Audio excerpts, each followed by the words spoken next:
ചൂരക്കൂട്ടുകാവ് ആൾത്തരക്കൂട്ടം ഒരുക്കുന്ന 7ാമത് തിരുവാതിരക്കളി മഹോത്സവം.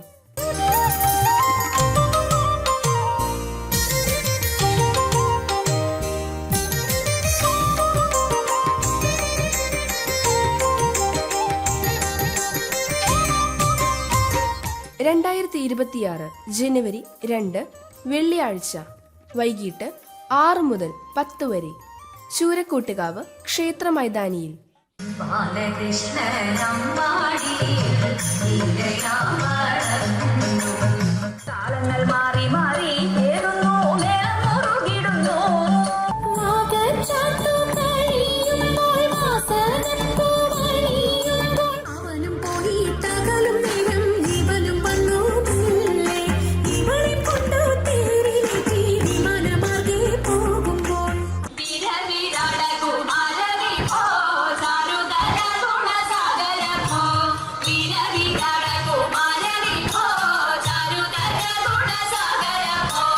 ഏവർക്കും സ്വാഗതം.